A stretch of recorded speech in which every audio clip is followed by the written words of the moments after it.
नमस्कार, मैं हूँ एमजी श्रीवास्तव। आप देख रहे हैं कंसेप्ट क्लियर विथ ईजीएस। आज हम लोग क्लास 10th की जो एनसीईआरटी पैटर्न पे जो बिहार बोर्ड में एग्जाम होने वाला है, बोर्ड का मैट्रिक का, उसमें जो प्रश्न उस बुक की मैथ की जो बुक है उसका प्रश्नावली 1.1 का 4th नंबर का क्वेश्चन करते हैं। एक एक स्टेप को इतनी अच्छी तरह से समझेंगे ताकि कमजोर से भी कमजोर विद्यार्थियों को समझ में आए और वो क्वेश्चन ही गलती करके न आए। ठीक है, तो चलिए शुरुआत करते हैं। अब इसमें क्या है कि यूक्लिड विभाजन प्रमेय का प्रयोग करके दिखाइए कि किसी धनात्मक पूर्णांक का वर्ग, है ना, किसी धनात्मक पूर्णांक का वर्ग दिया है। ठीक है, किसी पूर्णांक m के लिए, किसी पूर्णांक m के लिए 3m या 3m प्लस 1 के रूप का होता है। ठीक है, तो चलिए इस क्वेश्चन को देखिए कैसे हल करेंगे। कि माना कि x कोई धनात्मक पूर्णांक है तो यूक्लिड विभाजन प्रमेय से क्या हो जाएगा, x इक्वल टू क्या हो जाएगा हमारा 3q हो जाएगा ना। और 3q को क्या लिख सकते हैं यार, 3q प्लस 0 भी लिख सकते हैं, है ना। तो यहाँ पर आपका क्या मिल गया, b मिल गया ना। अब ये हो गया, ये क्या हो गया अपना r हो गया ना। अब देखिए जब b3 है तो कितना हो जाएगा, r इक्वल टू क्या कंडीशन हो सकता है, r इक्वल टू हो जाएगा क्या 0 1 और 2 हो सकता है। 3 से कम होना चाहिए ना, b से क्या होना चाहिए, r कम होना चाहिए। कैसे, यूक्लिड विभाजन प्रमेय से होना चाहिए ना। अब देखिए कि जब हम 0 रखते हैं, आज जब क्या लिखेंगे, जब r इक्वल टू 0, ठीक है, तो x इक्वल टू कितना हो जाएगा अपना 3q हो जाएगा ना। अब क्या करेंगे, दोनों तरफ क्या करेंगे हम लोग, दोनों तरफ वर्ग कर लेंगे, क्योंकि क्या पूछ रहा है, कह रहा है कि धनात्मक पूर्णांक का वर्ग, तो वर्ग कर लेते हैं। तो वर्ग करने पर क्या हो जाएगा, देख लेते हैं। वर्ग करने पर, तो वर्ग करने पर क्या हो जाएगा अपना स्क्वायर इक्वल टू क्या हो जाएगा 3q का होल स्क्वायर। जब भी वर्क किया जाता है ना तो होल स्क्वायर होता है, जो पूरा रहता है ना उसका होल स्क्वायर होता है। मान लीजिए 3q प्लस 1 रहे तो 3q प्लस 1 का होल स्क्वायर हो जाएगा। जो भी रहता है इधर भी स्क्वायर होता है, इधर भी स्क्वायर होता है, लेकिन होल स्क्वायर होता है। ऐसा नहीं कि केवल एक ही का स्क्वायर कर देंगे। ठीक है, तो यहाँ पर ध्यान देना चाहिए। तो ये हो जाएगा 3q का होल स्क्वायर, तो कितना हो जाएगा अपना 9। यहाँ 9 को थोड़ा सा ठीक से लिखिएगा, नहीं तो 9 और q एक ही जैसा रहता है ना। तो 9q² हो जाएगा ना। अब देखिए जब इतना रहेगा आपको क्या लाना, क्या किस रूप में लाना है, 3m के रूप में लाना है ना। तो इसको क्या लिख सकते हैं आप, 3 इंटू 3q² लिख सकते हैं कि नहीं लिख सकते, लिख सकते हैं, है ना। अब क्या लिख कर दीजिए कि माना कि क्या करेंगे, माना कि m इक्वल टू 3q², है ना। 3q² की जगह पर m मान लिए तो क्या हो जाएगा, x² इक्वल टू क्या हो जाएगा अपना 3m हो जाएगा ना। ये वाला हमारा प्रूफ हो गया। अब क्या करते हैं हम लोग कि r इक्वल टू 1 लिखते हैं। जब क्या लिखते हैं, जब r इक्वल टू 1 हो तो क्या होगा, x इक्वल टू क्या हो जाएगा हमारा 3q प्लस 1 हो जाएगा ना। तो दोनों तरफ आप क्या करेंगे, फिर इसी तरह क्या करेंगे, दोनों तरफ वर्क करने पे, तो दोनों तरफ वर्क करने पर क्या हो जाएगा, ये इसके बाद वाला का है ना। दोनों तरफ वर्क करने पर क्या हो जाएगा, x² इक्वल टू इसका होल स्क्वायर हो जाएगा, है ना। 3q प्लस 1 का होल स्क्वायर हो जाएगा ना। अब क्या हो जाएगा, देखिए होल स्क्वायर का आपको पता ही है, x² इक्वल टू क्या हो जाएगा 9q² plus 2ab, 2 into 3q into 1 हो जाएगा ना, प्लस b² 1 का स्क्वायर हो जाएगा ना। ये कितना हो जाएगा अपना 9q² प्लस 6q हो जाएगा प्लस 1 हो जाएगा। तो आपको क्या लाना है, 3m प्लस 1 के रूप में लाना है। तो प्लस 1 तो आ गया है, लेकिन हमारा 3m लाना है। तो क्या करेंगे आप, 3 इसमें से दोनों में से कॉमन ले लेंगे। 3 कॉमन लेंगे तो क्या हो जाएगा 3, ये हो जाएगा q² और ये क्या हो जाएगा अपना 2q हो जाएगा ना। अब इसमें से हम 2q भी कॉमन ले सकते हैं, लेकिन नहीं लेंगे, क्यों, क्योंकि हमें 3m के रूप में लाना चाहिए, क्योंकि हमें 3m प्लस 1 के रूप में लाना है। तो ये प्लस 1 तो हो ही गया, हो गया ना। अब क्या होगा, हम इसके बराबर क्या मान लेंगे, m मान लेंगे। अब क्या माना कि क्या लिखेंगे, माना कि 3q² plus 2q equal to क्या हो जाएगा m। तब क्या हो जाएगा, तब x² इक्वल टू कितना हो जाएगा अपना 3m प्लस 1 हो जाएगा ना। तो हमारा क्या हो गया, प्रूफ हो गया कि इसका भी स्क्वायर 3m आ गया और इसका भी स्क्वायर 3m प्लस 1 हो गया। अतः क्या लिखेंगे, अतः किसी धनात्मक पूर्णांक का वर्ग, किसी धनात्मक पूर्णांक का वर्ग किसी पूर्णांक m के लिए, किसी पूर्णांक m के लिए कितना होता है 3m या 3m प्लस 1 के रूप का होता है।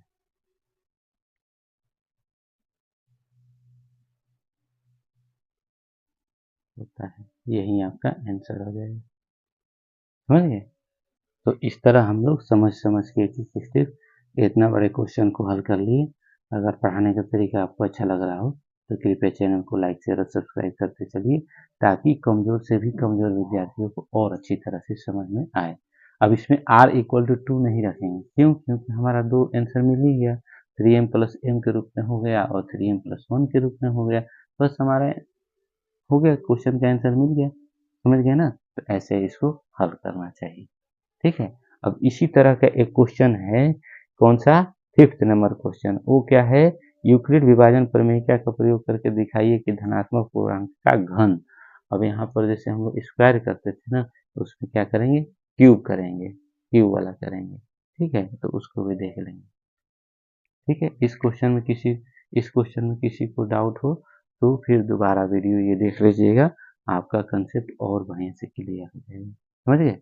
चलिए इसी तरह देखिए प्रश्नावली 1.1 का जो 5 नंबर का क्वेश्चन है, क्या कह रहा है कि यूक्लिड विभाजन प्रमेय का प्रयोग करके दिखाइए कि किसी धनात्मक पूर्णांक का घन, यहाँ पर क्या दिया है, घन दिया है ना, क्या 9m या 9m प्लस 1 या 9m प्लस 8 के रूप का होता है, ठीक है। तो इसको भी उसी तरह सॉल्व करेंगे जिस तरह हमने ये अपना 4th नंबर क्वेश्चन किए थे, उसी तरह इसको भी सॉल्व करेंगे, ठीक है। उसमें वर्ग था और इसमें क्या है, घन है। तो इसमें क्या लिखेंगे, माना कि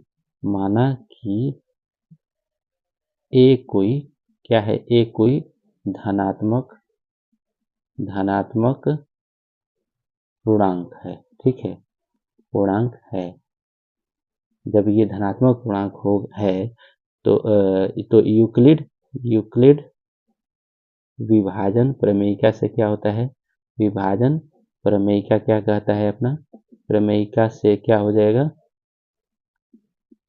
a equal to b Q plus r होता है, हो जाता है ना। अब यहाँ पर क्या है, 9 प्लस आर है ना।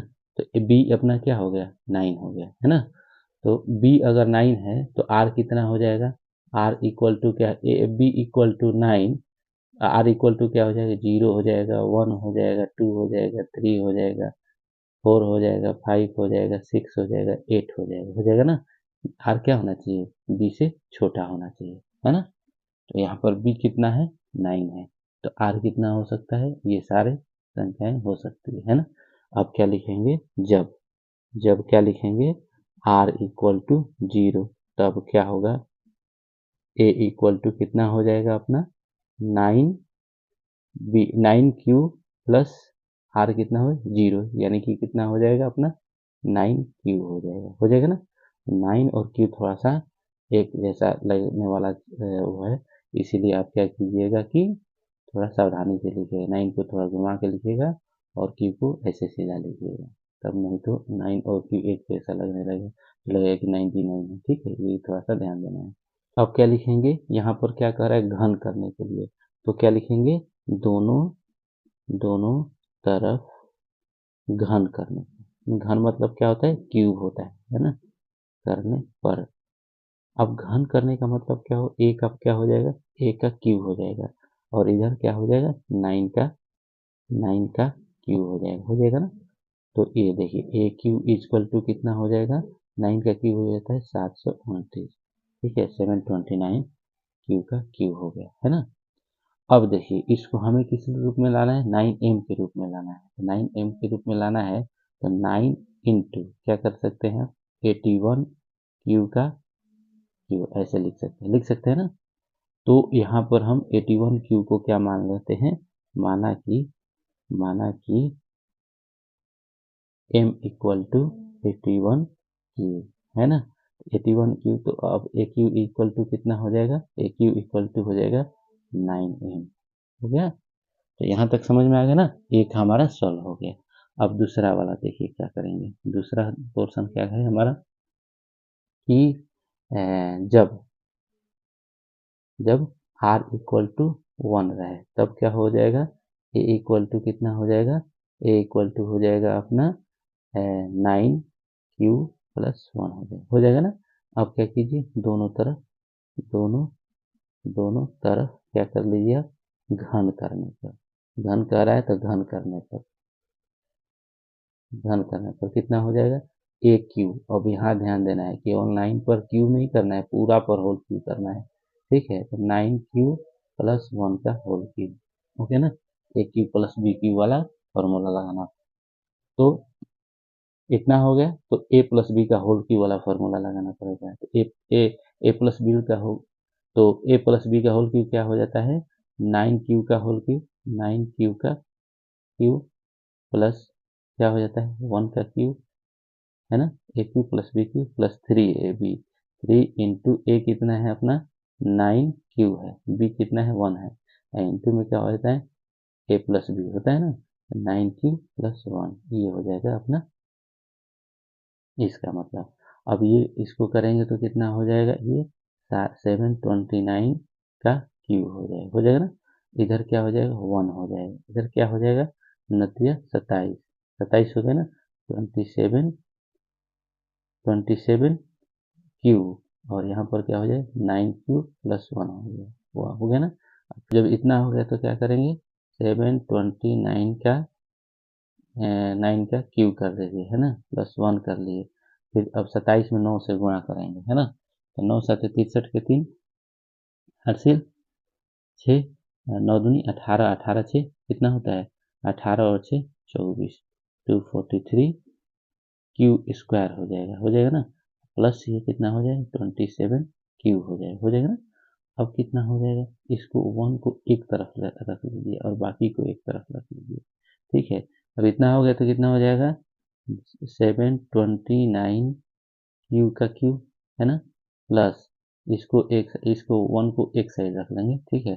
तो 243 क्यू का स्क्वायर हो जाएगा प्लस 27 क्यू प्लस 1 हो जाएगा। अब ये इतना हो जाएगा तो हमें किस रूप में चाहिए, 9m प्लस 1 के रूप में चाहिए। तो इसको हमें क्या बोलना है, 9m बनाना है। तो इसमें क्या करना पड़ेगा, 9 को कॉमन लेना पड़ेगा, तो ये हो जाएगा 81 हो जाएगा ना।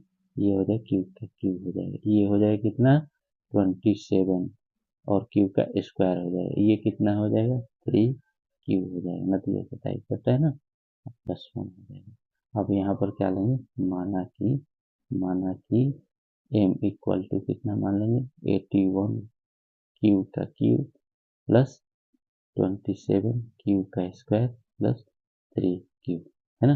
तो कितना हो जाएगा, ए क्यू इक्वल टू हमारा हो जाएगा 9m प्लस 1 हो जाएगा ना। तो ये भी प्रूफ हो गया, ये भी प्रूफ हो गया। अब हमें क्या प्रूफ करना है, 9m प्लस 8 करना है ना। तो इसके लिए आपको क्या करना पड़ेगा कि जब r इक्वल टू क्या हो जाएगा 2 हो जाएगा, 0 हो गया 1 हो गया, अब 2 ले लेते हैं। तो a इक्वल टू कितना हो जाएगा अपना 9q प्लस 2 हो जाएगा, है ना।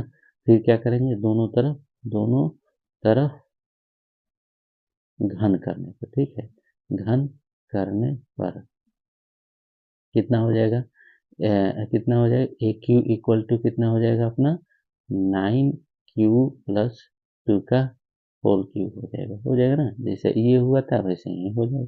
तो कितना हो जाएगा, तो ये क्या हो जाएगा 9q का क्यूब हो जाएगा ए क्यूब प्लस बी कितना है 2 का क्यूब बी क्यू क्या हो जाएगा 3ab, तो 3 क्या 3 लिख दिए, ए कितना है अपना 9q, बी कितना है अपना 2 है ना, प्लस ए प्लस बी, तो 9q प्लस 2 हो जाएगा ना, इतना समझ में आ रहा है, A cube plus B Q plus 3ab into A plus B, यही होता है ना फॉर्मूला ए प्लस बी का whole cube.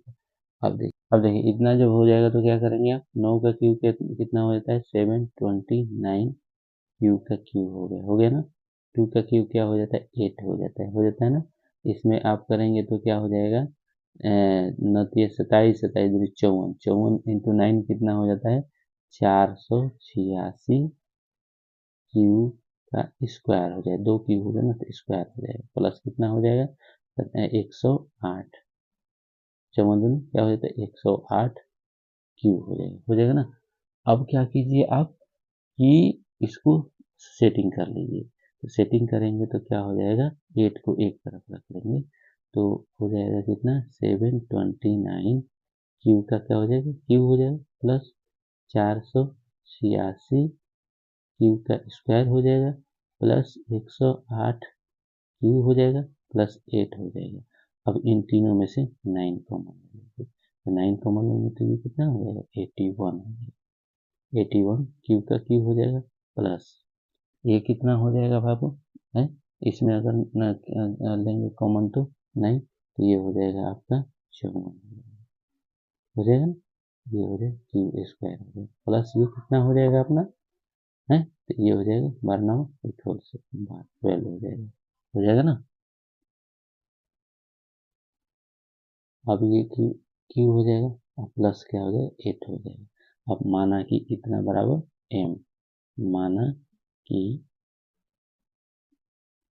m equal to कितना मान लीजिए 81 क्यू का क्यू है ना प्लस 54 क्यू स्क्वायर अब प्लस 12 क्यू मान लीजिए, तो आपका ए क्यू बराबर कितना हो जाएगा अपना, ए क्यू बराबर कितना हो जाएगा अपना 9m प्लस 8 हो जाएगा ना।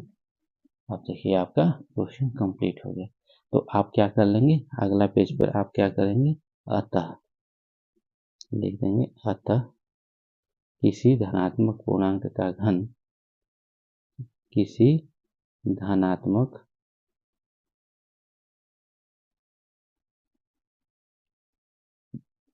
पूर्णांक का घन 9m 9m प्लस 1 या 9m प्लस 8 का रूप का होता है, प्रूव्ड हो गया आपका। यहाँ पर आपको क्या लिखना है प्रूव्ड लिखना है, ठीक है, उसमें क्या लिखते हैं आंसर लिखते हैं, इसमें क्या लिखना है प्रूव्ड लिखना है, ठीक है, यही आपका आंसर समझ में आ गया ना। तो इसमें कुछ ज़्यादा है नहीं, आपको क्या करना है कि पहले तो आर कितना होगा वो पता लगाना है, तो 9 है तो 9 के नीचे जितनी हो चाहिए चीज़ें वो हो गया आर। अब आर एक एक बार रख के देख लीजिए, पहले 0 रखिए फिर 1 रखिए फिर 2 रखिए, अब बस ए क्यू उसका क्या कर दिए घन कर दिए, तो ए क्यू प्लस बी क्यू वाला ठीक हो जाता है। और उसके बाद जितना आ गया 9 कॉमन लेके उसको क्या मान लीजिए एम मान लीजिए, जब एम मान लेंगे तो 9m प्लस 1 हो जाता है। फिर इसी तरह जितना चीज़ आया उसको भी एम मान लीजिए, तो फिर उसके बाद 9m प्लस 8 हो जाएगा, बस इतना सा है। उसके बाद लिख दीजिए कि किसी धनात्मक पूर्णांक का घन 9m प्लस 1 9m प्लस 8 का रूप का होता है, बस बस इतना सा ध्यान रखना है, समझ गए ना। ये क्वेश्चन आपको इस प्रश्नावली का टफ क्वेश्चन है, लेकिन थोड़ा सा अगर समझ के इसको सॉल्व करेंगे तो बड़े आसानी से इसका आंसर आप लिख के आ जाएंगे, और कमजोर विद्यार्थी लिख के आ जाएंगे जिसको केवल एक ए प्लस बी का होल क्यों याद रहेगा, समझ गए। चलिए अगर मेरा पढ़ाने का तरीका अगर अच्छा लगा हो तो कृपया चैनल को लाइक शेयर और सब्सक्राइब करें, बहुत बहुत धन्यवाद, ठीक है।